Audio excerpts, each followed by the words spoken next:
Car મિત્રો, સ્વાગત છે તમારું ઇંગ્લિશ શીખવાની આ મજાની સફરમાં, જ્યાં આજે 43મો દિવસ છે. જેમ કે તમને ખબર છે, I am Samir, your spoken English trainer. ચોક્કસથી ઇંગ્લિશ શીખવા માટે અમારી ચેનલ સાથે જોડાશો.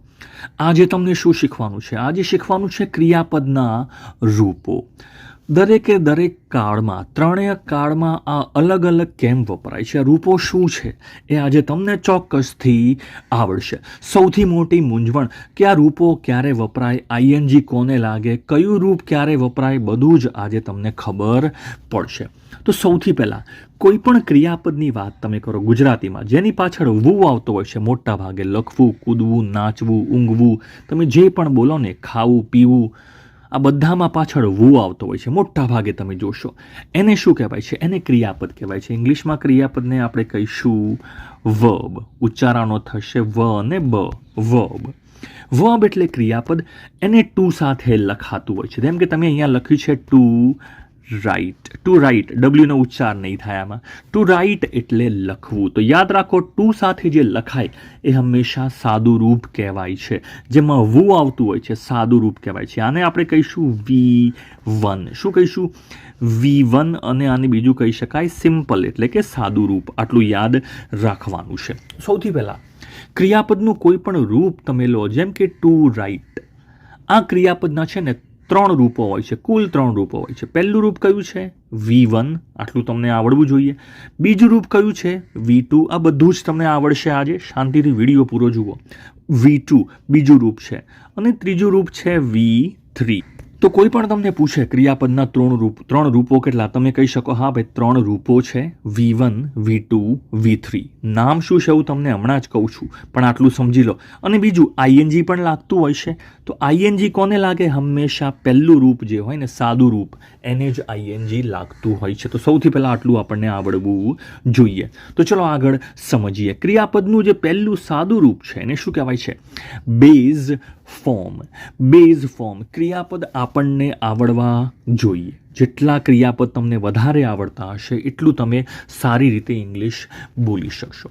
તો ક્રિયાપદ બહુ બધા આવડવા જોઈએ. ખાસ યાદ રાખો, જાતે વિચારવાનું, કે જેમ કે નોટો ગણવી, પૈસા વાપરવા, કોઈને ચૂનો લગાડવો, આ બધા જ જ્યાં પણ ક્રિયાઓ છે બધી, એનું ઇંગ્લિશ આપણને આવડવું જોઈએ.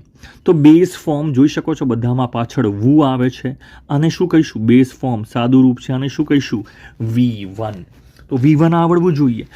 સૌથી પહેલાં ચાલવું, એને શું કહીશું? આપણે કહીશું વોક. ચાલવું એટલે વોક. હવે જુઓ, આમાં તમે આગળ ટુ વોક એવું પણ મૂકી શકો. મેં તમને કીધું, હંમેશા ટુ કોની આગળ લાગતું હોય છે? સાદા ક્રિયાપદની આગળ ટુ લાગતું હોય છે. વાક્યમાં ના પણ લાગે પણ જો ટુ લગાવવું હોય તો સાદા રૂપ જોડે જ લાગે, બીજા બે જોડે ટુ નહીં લાગે. બરાબર છે? ટુ વોક ચાલવું, ટુ રીડ વાંચવું, ટુ રાઇટ લખવું, ટુ સ્ટડી ભણવું. તો આપણો પહેલો એક ફંડા શું છે? આ 4 રૂપો છે ને આપણે લખી દેવાના નોટબુકમાં, કે કોઈ પણ જગ્યાએ લખી દેવાના. જેટલા ક્રિયાપદ તમે શીખો એટલા રોજ લખતા રહેવાના. બરાબર છે? જેમ કે વિચારવું, આનું ઇંગ્લિશ શું થાય? તમારે જાતે આ વિચારવું પડે કે યાર હું વિચારું છું, બોલો આનું ઇંગ્લિશ શું થાય? તો આનું ઇંગ્લિશ છે થિંક. બરાબર છે? ધારો કે કોઈને માફ કરવો, બરાબર, આનું ઇંગ્લિશ શું થાય? તો વિચારવું પડે, તમારે લખવું પડે. આ પહેલું ક્રિયાપદનું રૂપ છે V1. ચલો બીજું રૂપ છે એનું, જેને કહેવાય છે પાસ્ટ ફોર્મ, જેને શું કહેવાય છે? V2. જો બીજું રૂપ આવ્યું V2. તો આનો અર્થ શું થાય ગુજરાતીમાં? કારણ કે પહેલાં તો આપણને ગુજરાતી આવડવું જોઈએ. તમે કહો કે તે ચાલ્યો, મેં એને જોયું, એ ઊભો હતો ને પછી એ ધીમેથી ચાલ્યો. તેને વાંચ્યું, તેને લખ્યું, તે ભણ્યો. કાલે શું કર્યું? એને આખો દિવસ એ ભણ્યો. તો આ જે ક્રિયાઓ છે, આ બધી એકવાર થઈ એવી ક્રિયાઓ છે. આ બધી એકવાર થઈ. ખાધું, પીધું, ઊંઘ્યા, તે મેં એને જોયો, તે દોડ્યો. આ બધા જે વાક્યો છે જેમાં ક્રિયા ભૂતકાળમાં થઈ છે, એકવાર થઈ છે ભૂતકાળમાં, શું કહેવાય છે એને? Past form. શું કહેવાય છે? Past form. તો V2 ને શું કહીશું? Past form. ફરીથી યાદ કરી લો એકવાર. V1 ને શું કહીએ છીએ? બેઝ ફોર્મ અથવા સિમ્પલ ફોર્મ. V2 ને શું કહીએ છીએ? Past form. હવે પાસ્ટ ફોર્મના પણ અલગ અલગ નિયમો હોય છે. આપણે અંદર ડિટેલમાં હમણાં નથી જવું. 80% કેસમાં તમારું કામ છે ને, તમારે અમુક ક્રિયાપદ યાદ રાખવાથી થઈ જતું હોય છે. વોકનું શું થાય? તો ઈડી લગાવેલું છે, વોકડ. અને શું કહેવાય છે? વોકડ. પાછળ ડનો ઉચ્ચાર થોડો બોલવાનો હોય છે, વોકડ. બરાબર છે. વાંચવું રીડ. હવે જુઓ રીડનું ભૂતકાળ પણ રીડ જ થાય છે, આટલું યાદ રાખવાનું છે. સ્પેલિંગ પણ સેમ જ છે, બરાબર છે. આનો ઉચ્ચાર થાય છે એકચ્યુઅલી આને ઉચ્ચાર રેડ કહેવાય છે, બરાબર છે. ખાલી યાદ રાખજો, વાક્ય પ્રમાણે આપણે સમજવું પડે કે આ કયું રૂપ છે. રેડ બીજું રૂપ છે. કઈ રીતે ખબર પડે? વાક્ય જોશો એટલે આવડી જશે. ચલો, રોટ. રોટ એટલે લખ્યું. રોટ આનો ઉચ્ચાર શું થશે? રોટ. અને ત્રીજું છે, જોઈ શકો છો, સ્ટડી. જે ક્રિયાપદની પાછળ વાય આવતું હોય ને એની જગ્યાએ તમારે ઈડી મૂકી દેવાનું છે, આઈ મૂકીને ઈડી મૂકી દેવાનું છે, બરાબર છે. તો સ્ટડીડ આ પણ V2 રૂપ છે. તો આ બીજું રૂપ છે V2. ત્રીજું રૂપ તમે જોઈ શકો છો, એને કહેવાય છે V3. જેને શું કહેવાય છે? V3. તો આ 3 રૂપો છે. V3 ને કહેવાય છે પાસ્ટ પાર્ટિસિપલ. ખાસ પાર્ટિસિપલ શબ્દ પર યાદ રાખજો, પાર્ટિસિપલ. આને કહેવાય છે ભૂત કૃદંત. જે લોકો ગુજરાતીમાં જેને સમજવું હોય, શું કહેવાય છે આને? ભૂત કૃદંત. ઇંગ્લિશમાં તમે આને PP કહેશો તો પણ ચાલશે. આને કહેવાય છે PP. તો PP એટલે શું થાય? V3, past participle. અને આની વાત કરો, પાસ્ટ ફોર્મ અથવા આને પાસ્ટ ટેન્સ પણ કહેવાતું હોય છે. આને કહેવાય છે PT, પાસ્ટ ટેન્સ, PT. તો V2 ને શું કહેવાય છે? PT. V3 ને શું કહેવાય છે? ખાસ V3 ને કહેવાય છે PP, પાસ્ટ પાર્ટિસિપલ. હવે આનો ઉપયોગ શું છે ખાસ? તો ઘણા રૂપો તમે જોશો એમાં V2 ને V3 સરખા હોય છે. જેમ કે V2 શું થાય? વોકનું શું થાય? V2 walked. એનું V3 પણ શું છે? વોકડ. તો ત્રણેય રૂપો વોક, વોકડ, વોકડ આ આવડવા જોઈએ ખાસ. V1 શું છે? વોક. V2 શું છે? તો વોકડ. અને V3 શું છે? વોકડ. ત્રણેય આવડવા જોઈએ. નેક્સ્ટ, વાંચવું રીડ. હવે જુઓ એમાં ત્રણેયના સ્પેલિંગ સેમ જ છે. Read, read, read. સ્પેલિંગ ત્રણેયના સરખા છે, બરાબર છે. તો એ ત્રણેય આપણને આવડવા જોઈએ. ઉચ્ચાર અલગ થાય એનું ટેન્શન હમણાં ના લો, સ્પેલિંગ સરખા છે. ચલો નેક્સ્ટ, લખવું રાઇટ. જુઓ રાઇટ આ પહેલું રૂપ છે. શું છે? રાઇટ. આ શું છે? આ તમારું V1 છે. આનું ભૂતકાળ છે WROTE, રોટ. આ V2 છે. અને ત્રીજું છે V3. તો ત્રણેય રૂપો આવડવા જોઈએ. ચલો, સ્ટડી. સ્ટડી એટલે ભણવું, એ V1 છે. એનું V2 શું છે? સ્ટડીડ. અને V3 શું છે? સ્ટડીડ. તો ઘણામાં V2, V3 સરખા હોય છે. બહુ ઓછા છે જેમાં V2 અને V3 બંને અલગ હોય છે. અને એવા પણ બહુ ઓછા છે જેમાં V1, V2, V3 સરખા હોય છે. તો આપણે આ જેમ જેમ ટ્રાય કરીએ, જેમ જેમ શીખીએ એમ આપણને આ આવડતું હોય છે, બરાબર છે. ચલો આગળ જોઈએ. નેક્સ્ટ, હવે ફોર્મ્સ એટલે કે કયું રૂપ ક્યારે વપરાય એ તમને ક્યાંથી ખબર પડે? કયું રૂપ ક્યારે વપરાય? જેમ કે સ્ટડી એટલે ભણવું, સ્ટડી. અને આપણે શું કહીએ છીએ? ટુ સ્ટડી પણ કહેતા હોય છે. ટુ સ્ટડી ભણવું. બોલો એનું V2 કયું છે? તો આપણને આવડવું જોઈએ સ્ટડીડ. બોલો એનું V3 કયું છે? સ્ટડીડ. તો આ ત્રણેય આપણને આવડવા જોઈએ. અને ખાસ તમને એમ થાય કે V3માં ગુજરાતીમાં શું ફરક પડે? તો ગુજરાતીમાં જ્યારે શબ્દ આવે ને કે ચાલેલું, વાંચેલું, આ મેં પુસ્તક વાંચેલું છે, મેં આ લખેલું છે, હું ભણેલો છું, તો જ્યારે ક્રિયા પૂરી થઈ ગઈ હોય એવો અર્થ આવે ને ત્યારે શું વપરાય છે? V3 વપરાય છે. ખાસ આ યાદ રાખવાનું છે. ક્રિયા પૂરી થઈ ગઈ, શું વાપરશો? V3 વાપરશો. ક્રિયા એકવાર થઈ, એ બોલ્યો, એ નાચ્યો, શું વપરાશે? V2, બરાબર છે. અને કોઈ વસ્તુ રોજ થાય છે અથવા હાલ થઈ રહી છે એના માટે શું વપરાય છે? V1 વપરાય છે. ચલો હવે ત્રણેય રૂપોના ઉપયોગ સમજીએ. આ 3 રૂપો છે. હવે આ ત્રણેય રૂપો કેમ અલગ અલગ વપરાય છે એ પણ આવડવા જોઈએ. જેમ કે સ્પીક. સ્પીક એટલે બોલવું. તો પહેલું ટુ સ્પીક, આ પહેલું રૂપ છે V1. સ્પોક. સ્પોકની આગળ કદી ટુ ના લાગે, ખાસ યાદ રાખજો. હંમેશા ટુ V1 આગળ જ લાગતું હોય છે. સ્પોક અને સ્પોકન. ગુજરાતી કરી જુઓ. સ્પીક બોલવું, સ્પોક બોલ્યો, સ્પોકન બોલેલું અથવા બોલાયેલું, બરાબર છે. ફરીથી એકવાર ટ્રાય કરો. ચલો, બોલવું, બોલ્યો, બોલેલું. હવે તમને એક ઉદાહરણ આપું એટલે આ બધું જ ક્લિયર થઈ જશે. ચલો, આ વાક્ય તમે જોઈ શકો છો. સાદું રૂપ વાપર્યું છે, આઈ સ્પીક ઇંગ્લિશ. આઈ સ્પીક ઇંગ્લિશ. આને સાદો વર્તમાન કાળ કહેવાય છે. કર્તા અને સાથે ક્રિયાપદ મૂક્યું છે. કયું રૂપ છે? જોઈ શકો છો. કયું રૂપ છે? હાલ જ જોયું, V1 છે, સાદું રૂપ છે. આનો અર્થ ગુજરાતીમાં શું થાય છે? હું ઇંગ્લિશ બોલું છું.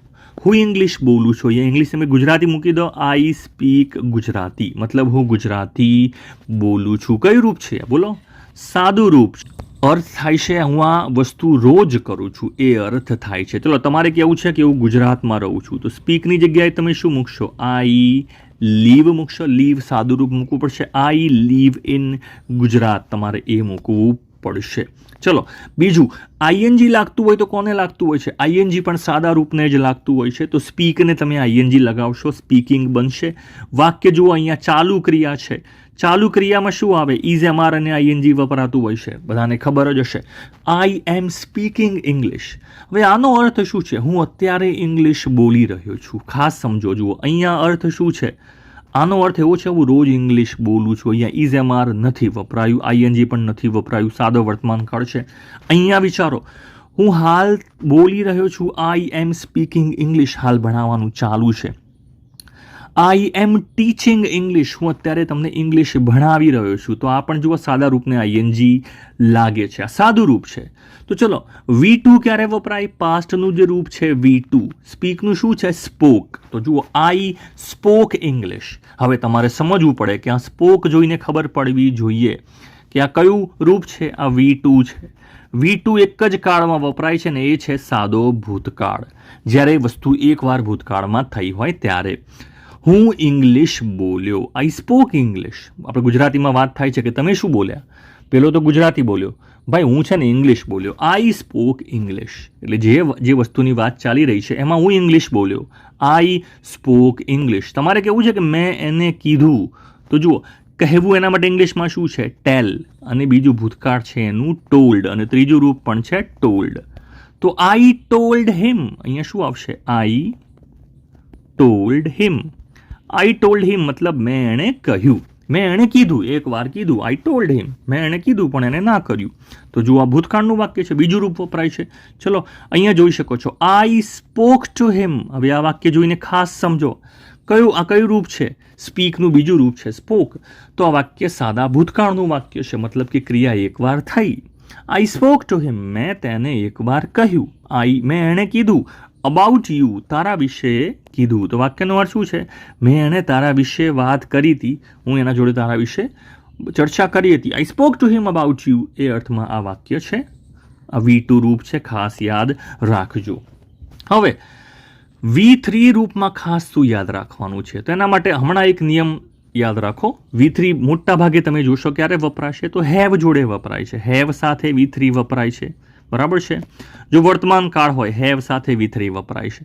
ભૂતકાળ હોય તો હેડ સાથે V3 વપરાય છે. અને ભવિષ્ય હોય તો વિલ હેવ સાથે V3 વપરાય છે. આટલું યાદ રાખવાનું છે, બરાબર છે. તો ફરીથી એકવાર, હેવ સાથે V3 આ કયો કાળ છે?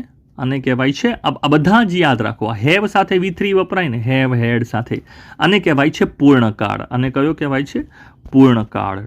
ના યાદ રહે, ટેન્શન ના રાખો, ઉપયોગ સમજો ખાસ. પૂર્ણકાળમાં શું હોય? ક્રિયા પૂરી થઈ ગઈ છે. જો હાલમાં વર્તમાનમાં પૂરી થઈ ગયેલી હોય, અત્યારે વાત કરીએ, જો હેવ સાથે V3 આવશે. વાક્ય સમજો એટલે આવડી જશે. જુઓ, પહેલું વાક્ય તમે સમજો, આઈ હેવ સ્પોકન ઇંગ્લિશ.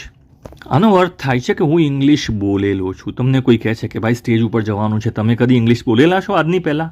તમે કહો છો હા, હું પહેલાં ઇંગ્લિશ બોલેલો છું. I have spoken English. I have spoken English, હું ઇંગ્લિશ બોલેલો છું. આની પહેલાં આ વસ્તુ થઈ ગયેલી છે. તમે અહીંયા એવું મૂકી દો ને કે I have never spoken English. યાર, હું ક્યારેય ઇંગ્લિશ આજ સુધી બોલેલો નથી. જુઓ, ક્રિયા પૂરી થઈ ગઈ છે અથવા આજ સુધી પૂરી થઈ નથી. એના માટે શું વપરાય છે? હેવ અને સાથે V3 વપરાય છે. ખાસ સમજો, સ્પોકન કયું રૂપ છે? આ V3 છે ને જોડે હેવ વાપર્યું છે. પૂર્ણકાળ છે, સમજી લેવું પડે. ચલો આગળ જુઓ, નેક્સ્ટ. હવે જુઓ, આઈ હેવ ઇટન. વાક્ય જોઈને પહેલા જ ક્રિયાપદને જોઈને વિચારો. ઈટન, જુઓ, ઈટન શું છે? પહેલા તો ખાવું. ખાવા માટે ઇંગ્લિશમાં કયું ક્રિયાપદ છે? ઈટ, EAT. આ પહેલું રૂપ છે. બીજું રૂપ છે ખાધું, એટ. અને ત્રીજું રૂપ છે ઈટન, એટલે જમેલું, ખાધેલું. તો બોલો, આ કયું રૂપ છે? અહીંયા જોઈ શકો છો, ઈટન ત્રીજું રૂપ છે અને જોડે હેવ વાપર્યું છે, એટલે પૂર્ણકાળ છે. અને આ પૂર્ણ વર્તમાન કાળ છે, કારણ કે હેવ વાપર્યું છે. પૂર્ણ વર્તમાન છે, હેવ છે. પૂર્ણ ભૂતકાળ હોય તો હેડ વાપર્યું હોત, ને પૂર્ણ ભવિષ્ય હોય તો વિલ હેવ વાપર્યું હોત. વાક્યનું ગુજરાતી કરો, આઈ હેવ ઇટન, મેં ખાધેલું છે. મેં ખાધેલું છે. આઈ હેડ ઇટન, મેં જમી લીધું હતું. મતલબ તું આવ્યો ત્યાં સુધીમાં તો મેં જમી લીધું હતું, ક્રિયા પતી ગઈ હતી. આઈ હેડ ઇટન વપરાશે.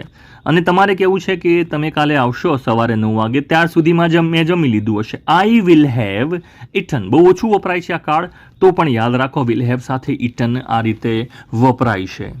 જો બીજા બે ઉદાહરણ આપું તમને બધી જ ખબર પડી જશે. ત્રણેય ફોર્મ ત્રણેય આ જે રૂપો છે એ કઈ રીતે વપરાય છે. ચલો, આઈ સ્ટડી ઇંગ્લિશ અર્થ શું છે? જુઓ, પહેલાં તો રૂપ કયું છે. સૌથી પહેલાં અહીંયા તમારું ફોકસ હોવું જોઈએ. આઈ સ્ટડી ઇંગ્લિશ સાદું રૂપ છે, મતલબ કે ક્રિયા રોજ થતી હોય એ અર્થમાં વાક્ય બનવું જોઈએ. હકાર વાક્ય છે. આઈ સ્ટડી ઇંગ્લિશ, હું ઇંગ્લિશ ભણું છું. આઈ સ્ટડીડ ઇંગ્લિશ, હું ઇંગ્લિશ ભણ્યો. આઈ હેવ સ્ટડીડ ઇંગ્લિશ, હું ઇંગ્લિશ ભણેલો છું, ઇંગ્લિશમાં ભણેલો છું એ અર્થમાં વાક્ય છે. આઈ હેવ સ્ટડીડ ઇંગ્લિશ, હું ઇંગ્લિશ ભણેલો છું. ત્રણેય કાળમાં ફરક જોઈ શકો છો. આ V1 છે સ્ટડી, આ V2 છે સાદો ભૂતકાળ છે, આ સાદો વર્તમાન કાળ છે, અને આ પૂર્ણ છે હેવ અને V3. ચલો આગળ જોઈએ, બીજું ઉદાહરણ જોઈએ કે હી વોચેસ ઇંગ્લિશ મૂવી. હવે ખાસ આ વોચ એટલે જોવું, બરાબર છે. હવે જુઓ, એને ES લાગ્યું છે તો ખાસ યાદ રાખો, વર્તમાન કાળમાં તમને ખબર છે હી શી ઇટ ને ક્રિયાપદને શું લાગે છે? S કે ES લાગતું હોય છે, અને ચાલુમાં ING બધા ક્રિયાપદને લાગતું હોય છે, પણ આ સાદા રૂપ જોડે જ થાય છે. ખાસ યાદ રાખો, હી વોચિસ ઇંગ્લિશ મૂવી સાદું રૂપ છે, જોડે S કે ES લાગેલું છે, બરાબર છે. સાદો વર્તમાન કાળ છે. આનો અર્થ થાય છે તે કાયમ મૂવી જોવે છે. લખ્યું નથી કાયમ, પણ એનો અર્થ એવો છે સાદો વર્તમાન કાળ એટલે રોજની ક્રિયા છે, એની આદત છે. હી વોચિસ ઇંગ્લિશ મૂવી, તે ઇંગ્લિશ મૂવીઝ જોવે છે અને શોખ છે. બીજું વાક્ય છે. હવે જુઓ, આ શું છે? વોચ્ડ. હવે તમને ખબર છે કે વોચ એટલે જોવું, એનું V2 અને V3 બંને સરખા થાય છે. તો બોલો, આ કયું છે, V2 કે V3? તો પહેલાં, કારણ કે બંનેનું વોચડ જ થાય છે, પણ આપણને ખબર પડવી જોઈએ કે જુઓ, જો આ ત્રીજું રૂપ હોત ને જોડે હેવ, હેડ એવું કંઈક આવત, સીધું ક્રિયાપદ જોડે મૂકેલું છે. એક જ કાળ એવો છે જેમાં ક્રિયાપદ જોડે સાદું ભૂતકાળનું રૂપ જે આવે છે, ભૂતકાળનું બીજું રૂપ આવે છે ડાયરેક્ટ કર્તા જોડે, એ છે સાદો ભૂતકાળ. એટલે એને એકવાર એ વસ્તુ કરી. એણે કાલે શું કર્યું? ભાઈ, એણે કાલે ઇંગ્લિશ પિક્ચર જોયા, મતલબ એક જ વારની વાત છે. હી વોચ્ડ ઇંગ્લિશ મૂવી એ અર્થમાં વાક્ય બનશે. ત્રીજું વાક્ય જોઈ શકો છો, હેવ, હેઝ, એટલે હી જોડે હેઝ વપરાયું છે અને ત્રીજું રૂપ વપરાયું છે. બોલો, આ પૂર્ણકાળ છે અને પૂર્ણકાળમાં ત્રીજું રૂપ જ વપરાય છે. He has watched English movies. આનો અર્થ એવો છે કે તેને ઇંગ્લિશ મૂવી જોયેલા છે, આજ સુધી ઘણા બધા જોયેલા છે, એ અર્થમાં વાક્ય આ બને છે. તો ત્રણેય રૂપો આ રીતે વપરાય છે. તમને એક હોમવર્ક આપું છું, ખાસ તમારે કમેન્ટમાં લખવાનું છે કે આ જે વાક્ય છે આ કયા કાળનું વાક્ય છે અને આનું ગુજરાતી શું થાય એ પણ તમે લખી શકો કમેન્ટમાં. તો સરસ. શબ્દ કયો છે? આ શબ્દ છે એપ્રિશિએટ. કયો શબ્દ છે? અહીંયા લખી દઉં છું, એપ્રિશિએટ એટલે કોઈની પ્રશંસા કરવી, અથવા તો કોઈ વસ્તુના ભાવ વધવા, એને પણ ઇંગ્લિશમાં શું કહેવાય છે? એપ્રિશિએટ કહેવાય છે. તો વાક્યનું ગુજરાતી શું થાય છે અને કયા કાળનું છે, બંને કમેન્ટમાં ચોક્કસથી લખશો. Thanks for watching. વિડીયો કેવો લાગ્યો ચોક્કસથી જણાવશો, અને ચેનલને સબસ્ક્રાઇબ ના કરી હોય તો સબસ્ક્રાઇબ કરી લેશો.